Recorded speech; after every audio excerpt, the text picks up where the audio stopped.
Muito bom dia a todos. Bom dia. Agora sou feliz, é o que a gente acabou de cantar.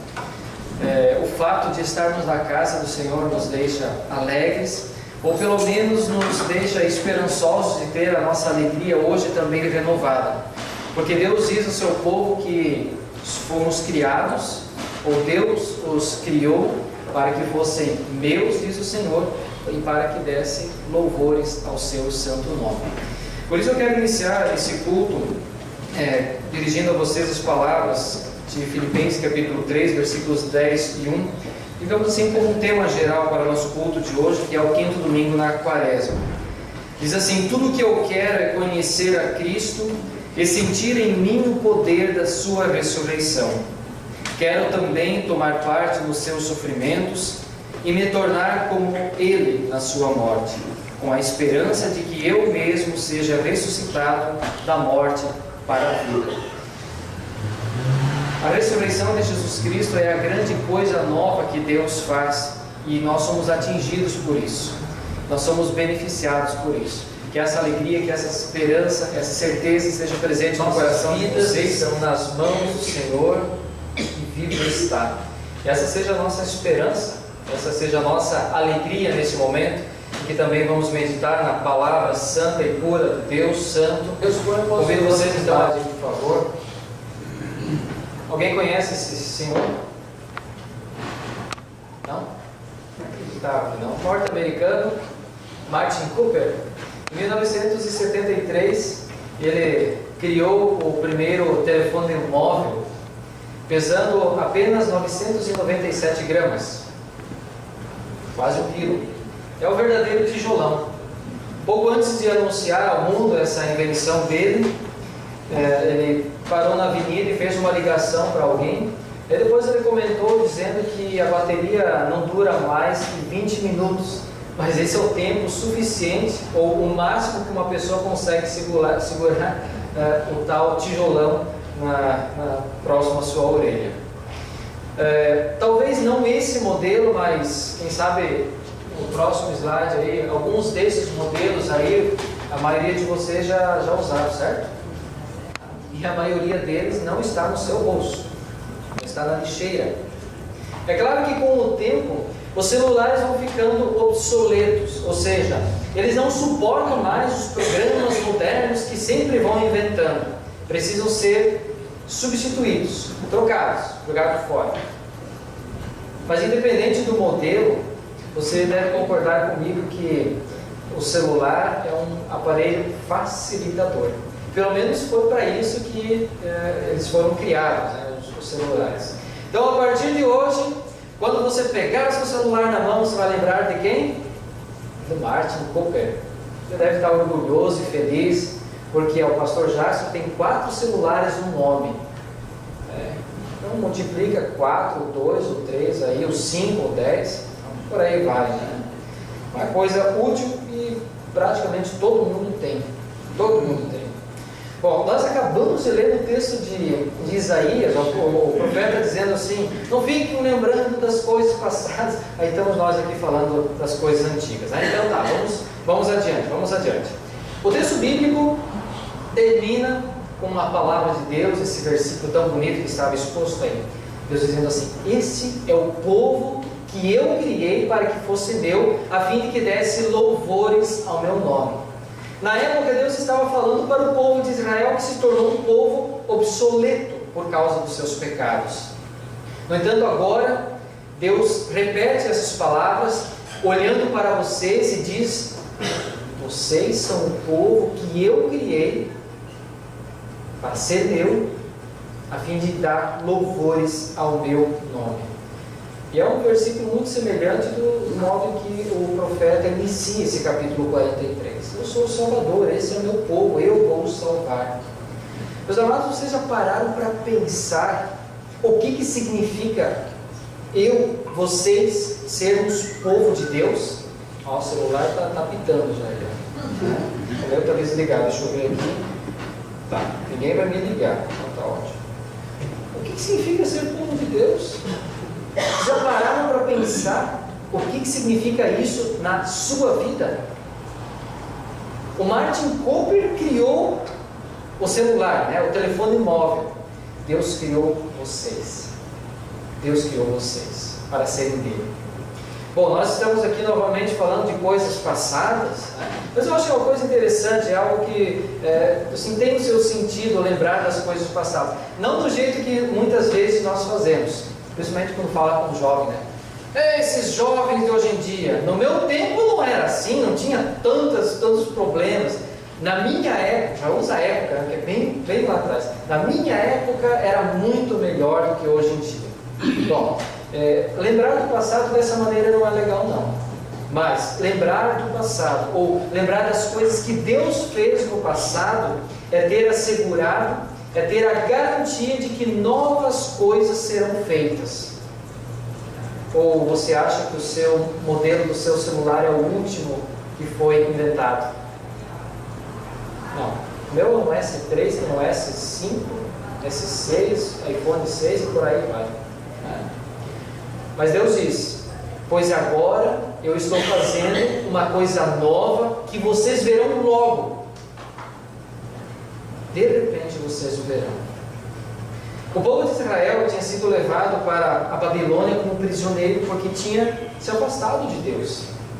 E quando se afasta de Deus, existe um risco iminente, muito grande, de praticar imoralidades. Foi o que aconteceu com o povo de Israel. Cultuar deuses falsos. O povo, digamos assim, mergulhou no mar de pecados. Estava vivendo uma vida obsoleta. E mesmo assim o povo simplesmente jogou Deus no lixo, descartou Deus, o seu Criador. Mas foi exatamente nesse estado obsoleto e desesperador que o Senhor Deus enviou o profeta Isaías até esse povo para mandar a mensagem de consolo, dizendo: esse é o povo que eu criei para que fosse meu, a fim de que desse louvores ao meu nome.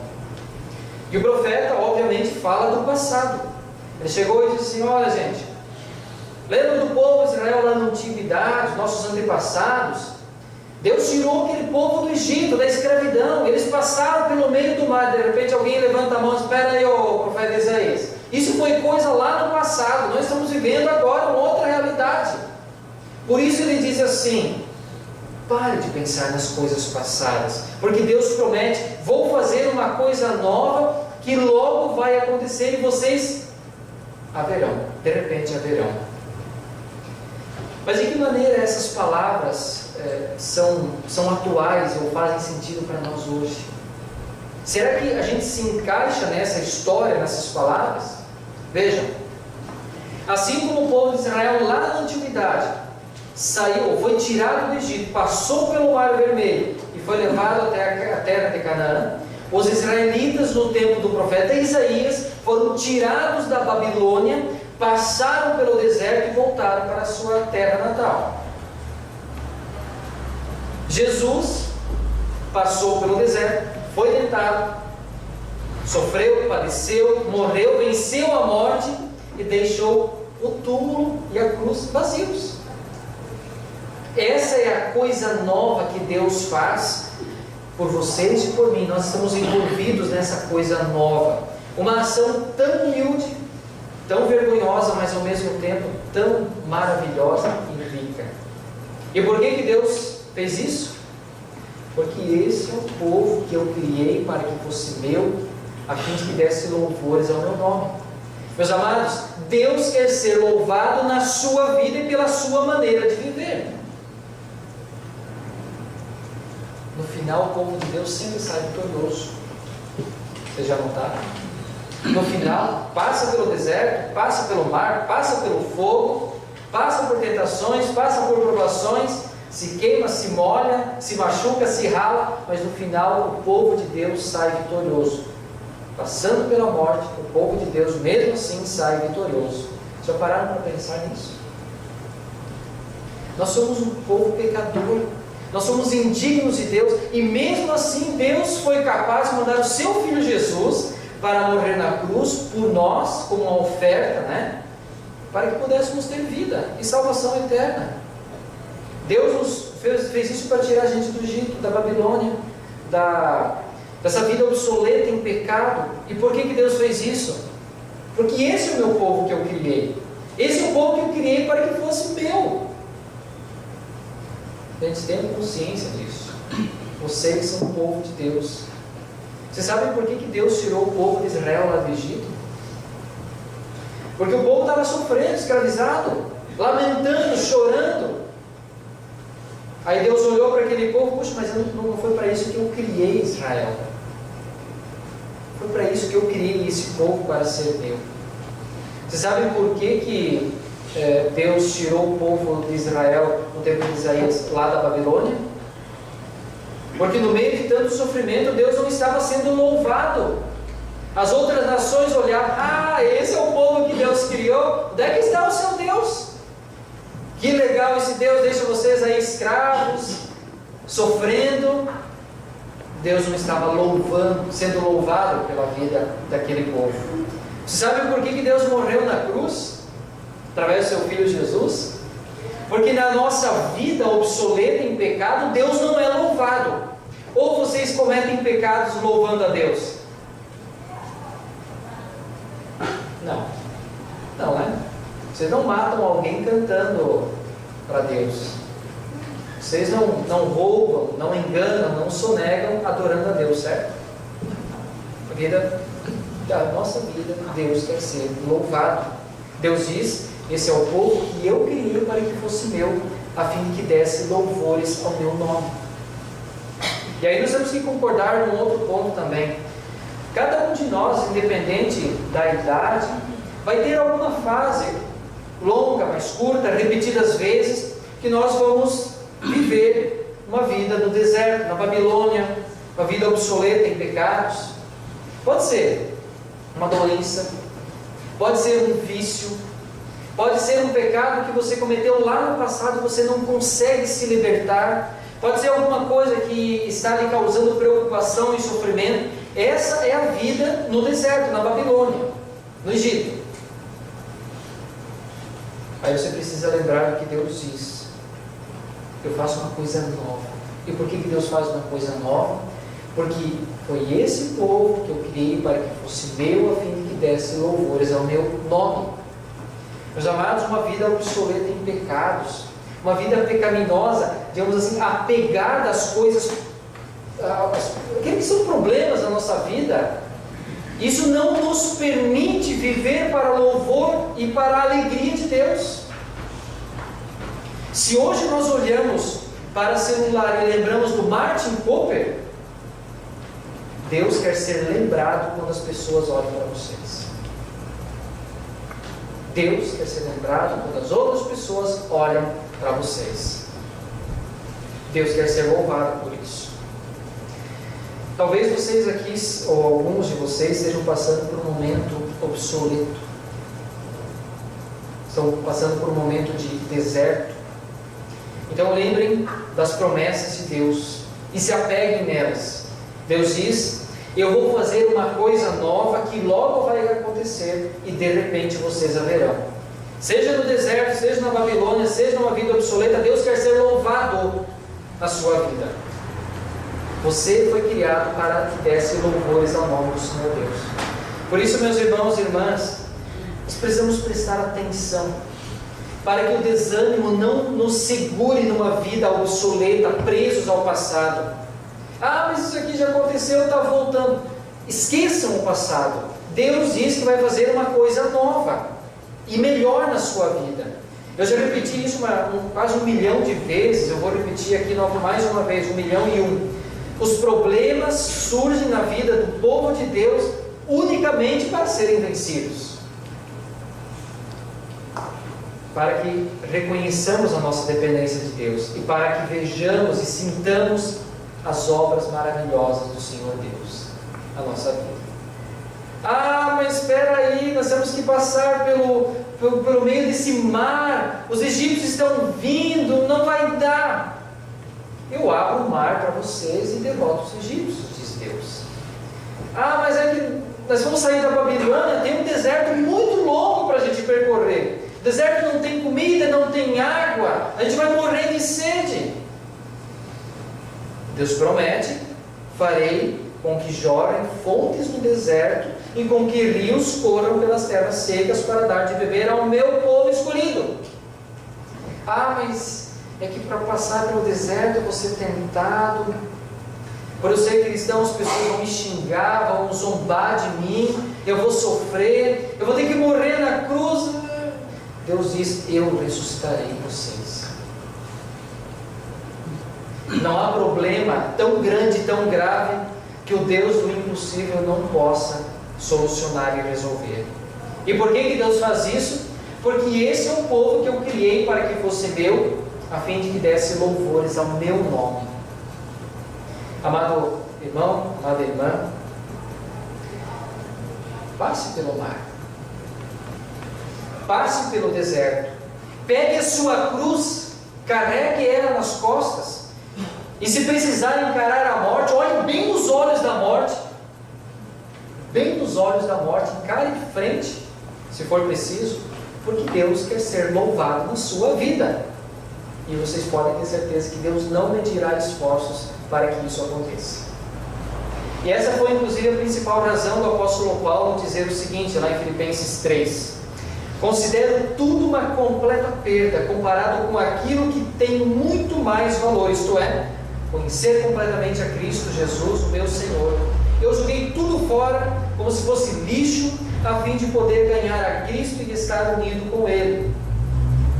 Então esqueça as coisas passadas, se desapegue da vida obsoleta, a fim de conhecer mais Cristo Jesus, para ganhar Cristo Jesus, para estar unido com Ele. Gente, nada de rejeitar Jesus como fizeram os lavradores maus na parábola contada por Jesus. Deus insiste, mas vai chegar uma hora que, se negar, você vai ser descartado como um celular obsoleto. Não queira ganhar aquilo que não lhe pertence. Os lavradores maus quiseram ficar com a vinha e não era deles. E Deus sabe muito bem o que precisa fazer. Se você quer ganhar a salvação, você não pode rejeitar Cristo, que é a principal pedra, como foi dito no Santo Evangelho. A saída do povo de Israel lá do Egito, de volta para casa, para nós hoje, dá espaço para uma expectativa maior e melhor, porque nós temos em Cristo nos libertando da vida de pecado, da vida obsoleta, levando-nos de volta ao Criador, para que o nome dele seja louvado na nossa vida, já aqui nesse mundo. Por isso, no deserto dessa vida, Deus nos concede rios, a Santa Ceia, a palavra. E vocês sabem por que Deus faz isso? Porque um dia nós fomos batizados, e esse batismo hoje foi renovado quando confessamos os pecados em arrependimento e ouvimos Deus dizer: eu perdoo os seus pecados e os esqueço. Esqueçamos o pecado, esqueçamos, melhor, o passado, porque hoje é dia de coisa nova, hoje é dia de vida nova, hoje é dia de uma decisão nova, hoje é dia de bênçãos renovadas. Por isso que nós trilhamos a quaresma, tropeçando, caindo, levantando, sofrendo junto com Jesus, mas os nossos olhos estão fixos lá na frente, lá na Páscoa. Senão a quaresma não faz sentido nenhum, porque o Cristo, o nosso Senhor, vive e vive para sempre. Essa é a coisa nova que Deus faz. E hoje então nós podemos repetir com o salmista: grandes coisas fez o Senhor Deus por nós, e por isso estamos alegres. Os celulares ficam obsoletos, podem ter certeza disso. As bênçãos de Deus não. Celulares são jogados fora. As bênçãos de Deus não. Hoje Deus está renovando as suas bênçãos na nossa vida, porque nós somos um povo criado e redimido pelo sangue redentor de Jesus Cristo, para louvor do nome do Senhor. Que o Espírito Santo nos abençoe e nos conduza para uma vida assim, pois esse é o povo que eu criei para que desse louvores ao meu nome. Pensem nisso. Amém. Ó Deus de toda graça e misericórdia, nós queremos, mas nem sempre conseguimos louvar o Teu santo nome. Mas é importante sermos lembrados disso, pois tu nos criaste e nos redimiste para isso. Um dia nós queremos te louvar frente a frente e para sempre lá no céu. Guarda-nos nessa esperança e abra nossos ouvidos, nossas mentes e nossos corações para não rejeitarmos Jesus Cristo, mas estarmos com Ele, recebermos dele um lugar na vida e salvação eterna, pois tu nos criaste para a salvação, tu nos perdoaste para a salvação. Louvado seja o teu santo nome na vida de cada um de nós. Amém. Abençoe e vos guarde. O Senhor faça resplandecer o seu rosto sobre vós e tenha misericórdia de vós. O Senhor sobre vós levante o seu rosto e vos dê a paz. Amém. Amém.